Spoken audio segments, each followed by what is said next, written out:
Sovereign kingship explained, revealing the political authority behind the monarch's office position. Let's begin with Article 16 of the Magna Carta, which restricts the monarch from encroaching upon the intellectual property rights of his subjects, as this will be the cause for the political demise of global Jesuit imperialism in 2025 today.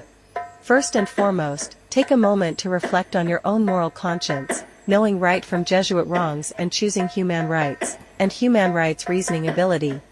so that together we the people can determine a criminal charge for the intellectual thievery of the British monarchy. Biblically speaking, this is the basis for the Federal Reserve floating currency system today, and why it is based upon voluntary compliance to remain activated. A borrowing government will forever be a debt slave to its Jesuit lenders, creditors, along with priceless human beings who have been commercialized and monetized as debtor-citizen tax-paying subjects, wards of the state, without any mutually informed consent.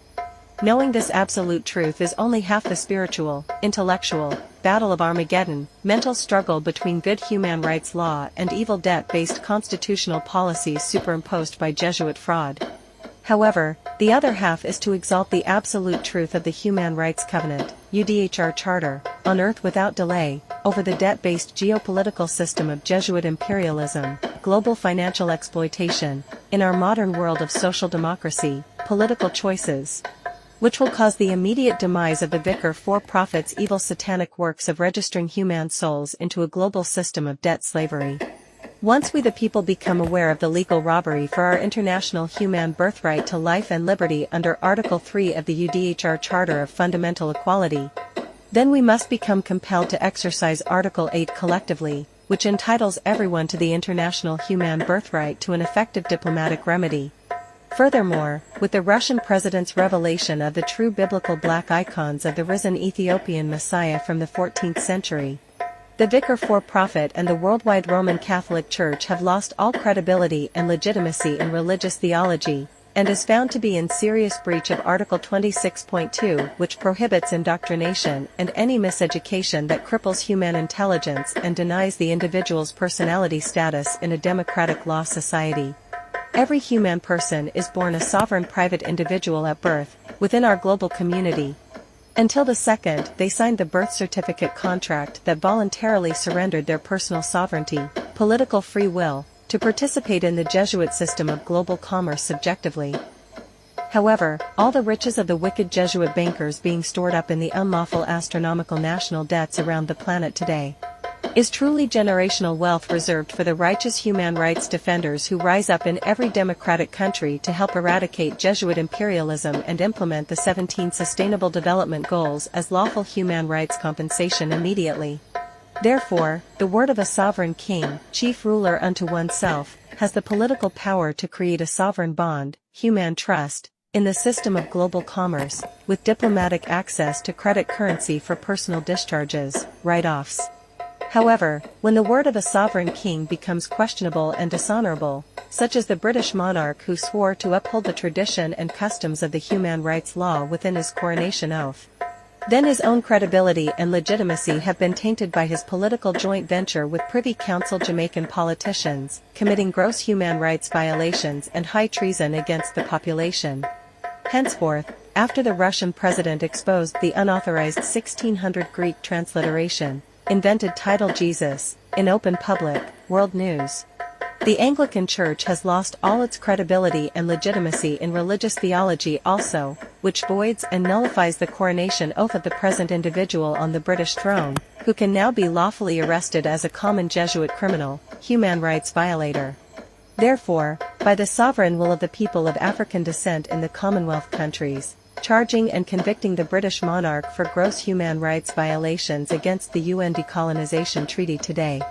will effectively strip him of his tyrannical Jesuit rulership over indigenous peoples and their sovereign territories immediately.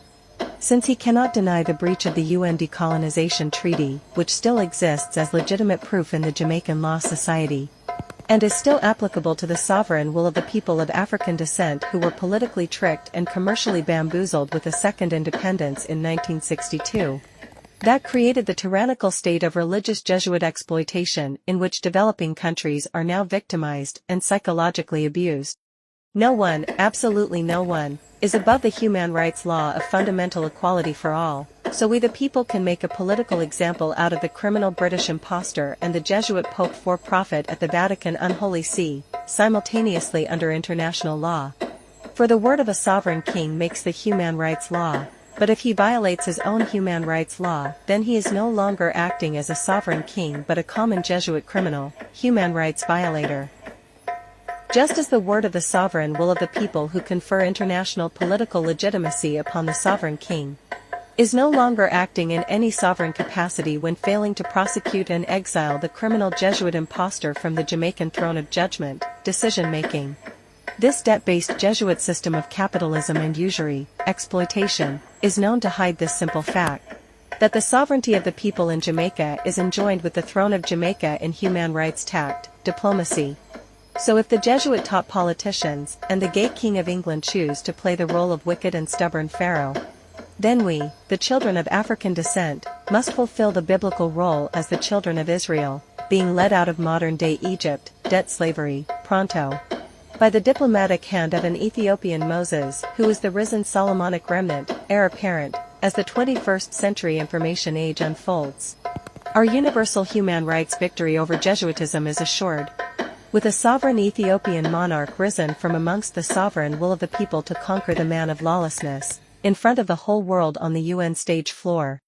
For it is a serious threat against international security, when Jesuit-taught politicians neglect to perform their statutory duties, when demanded to be lawfully performed by the sovereign will of the people in human rights solidarity.